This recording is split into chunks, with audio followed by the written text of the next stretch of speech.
Hello students, we are continuing with the mycology section. So we have seen the general properties of fungus and lab diagnosis. All those were important points for exam point of view, like classification of fungus and lab diagnosis, the stains and culture media used in mycology. So now we are moving on to the different types of mycosis, that is based on the disease the fungus produce, you're going to classify the fungus. So how will you classify fungal disease? You can call fungal disease as mycosis. Mycosis means fungal diseases. You can classify them as superficial if it is just involving the skin and the appendages of the skin like hair and nail. If it is involving the subcutaneous tissue, you call it as subcutaneous mycosis.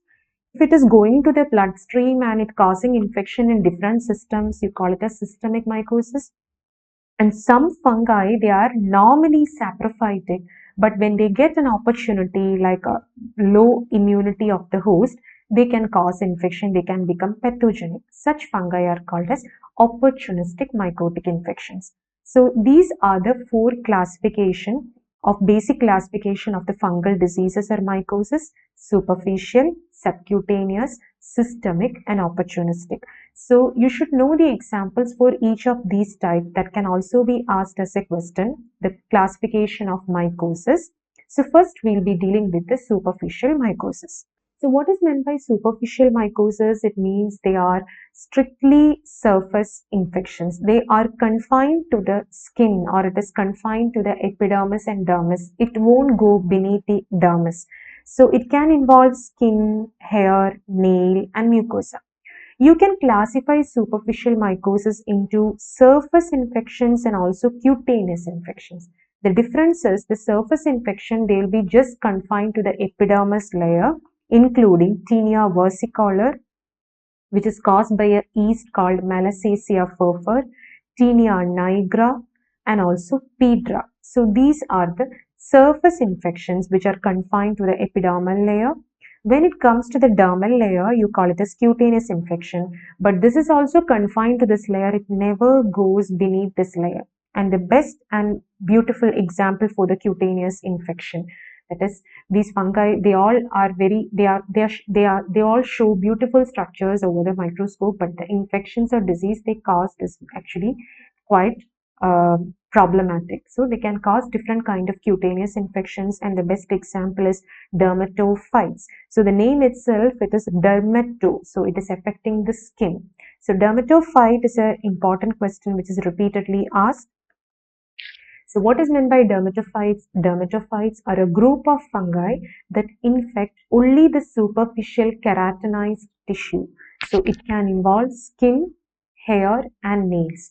So just the superficial keratinized tissue is affected by dermatophytes, and what they do is they can break down and utilize keratin. So they like keratin, that is why they are confined to the skin and the appendages of the skin like hair and nail. They never go beyond that, they just want to utilize keratin. So they cannot penetrate into the subcutaneous tissue, and dermatophytosis is commonly called as tinea or ringworm infection. So that is the common man's terms for dermatophytosis. So there are three genera of dermatophytes which causes dermatophytosis. You have to memorize the three names: trichophyton, microsporum, and epidermophyton. Trichophyton, microsporum, and epidermophyton. So epidermophyton is easy to remember, no? It is confined, it is causing infection over the skin, so epidermophyton. And trichophyton and microsporum. And you have to remember something else, which all areas are affected by each of these genera. Trichophyton, it is tri, that means tri means three, right? So it can cause infection of hair, skin, and nail. It can affect three areas: skin, hair, and nail. Whereas when you come to microsporum, remember it won't affect nails. Microsporum is starting with M, it won't affect nail. N, no N for microsporum. So it just infect hair and skin. And when it comes to epidermophyton, it's just the other things, that is, it will just affect the skin and nail, and epidermophyton doesn't affect hair. So skin is there in all the three, and hair is nail is not involved in microsporum, and hair is not involved in epidermophyton. That is how you can remember what are the areas affected by the three fungi. Coming to the clinical types of dermatophytosis, depending upon the site involved, if it is a scalp involvement, you call it as tinea capitis. Capitis means the place where you, just remember the place where you keep your cap. So it involves scalp, tinea capitis.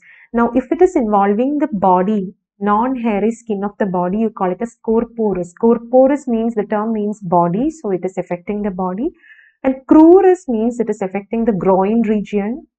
Pedis, you know the meaning of pedis is foot. So it affects the foot. You call it as athlete's foot. And barbe means it is affecting beard area or barber's itch. So it affects the bearded areas. And favors means favors is affecting the hair follicles. So tinea capitis, tinea corporis, crurus, pedis, barbe, and also favors. Hair infections caused by dermatophytes can be classified into two types, that is ectothrix and endothrix.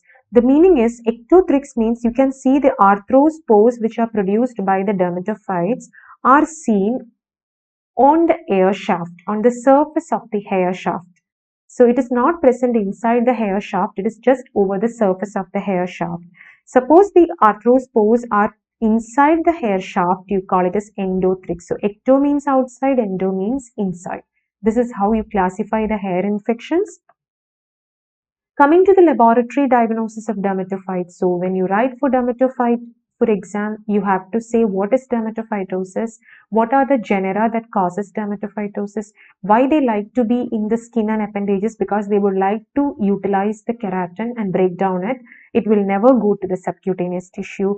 And we have the different specimens for diagnosing this condition, you know, skin, nail and hair is involved. So those three are our specimens. We take scrapings from skin and hair and nail. And what you do, you want to examine directly under microscope. So what is this method of choice for direct microscopy? That is what we learned. It is the KOH mount. What percentage of KOH? 10% KOH. And suppose it is nailed, that is our specimen, it is harder tissue, no? So you may have to use 20% to 40% KOH for nail. Otherwise, 10% is well and good. And when you examine under microscope, we have seen a picture in the first mycology class. You will see very thin septate hyphae of the dermatophyte in KOH mount examination. Thin septate fungal hyphae.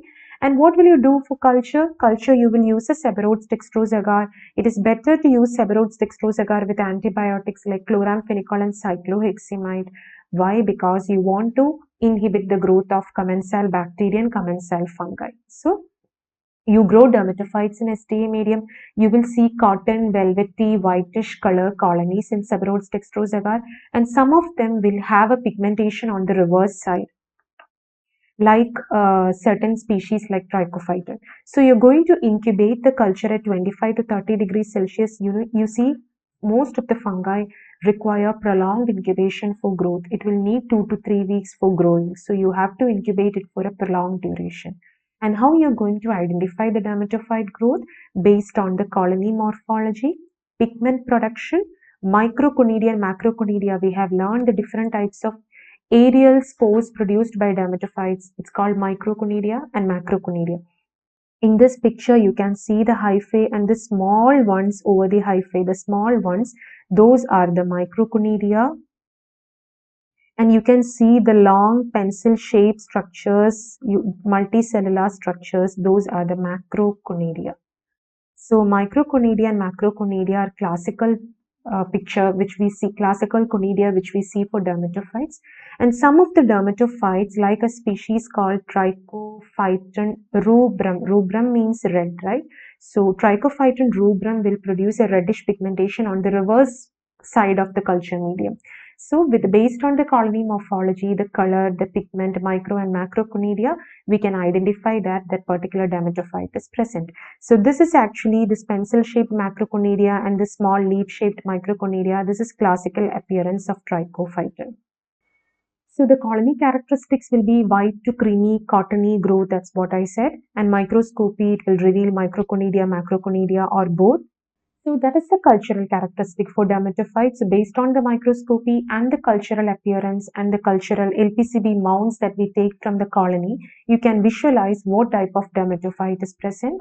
Now we have to treat a dermatophyte infection. So a treatment will consist of the azoles like the itraconazole, ketoconazole. You have the topical preparations available like the ointments and the lotions, which we can use for milder infections. If it is a severe infection, you may have to go for an oral drug like oral griseofulvin or oral fluconazole, and you may have to give it for a prolonged duration, weekly once for number of weeks. You may have to treat the patient, especially in case of nail infections and all.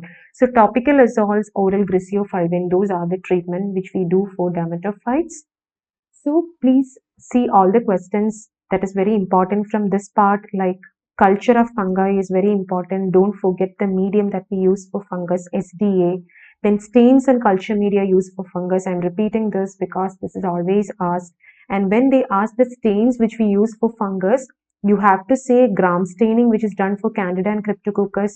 You have to mention India ink, which is done for Cryptococcus for demonstration of capsule. Don't forget to mention chalcofluor white, that is the stain, fluorescent stain that we use for direct demonstration, and LPCB mount. LPCB is used to visualize the colony. So you do LPCB mount only by taking a fungal colony. All the others are for direct visualization of fungus from the specimen. Also, you can mention KOH, though it is not a stain, you can mention it under this because it is used for direct demonstration of the fungus. It is used to digest the keratin.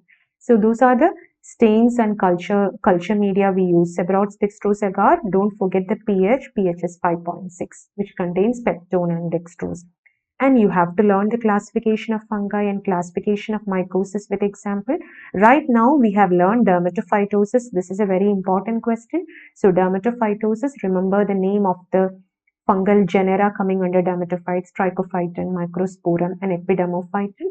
And what are the other superficial infections other than dermatophytosis? You have the surface infections: Tinea versicolor, Pedra, and Tinea nigra. Then the other important topics from mycology, dimorphic fungi and candidiasis, which is also very important. We have already learned the dimorphic fungi names, so please revise that. And candidiasis is a separate section. That is a very important session which will be dealt in the next session. Thank you.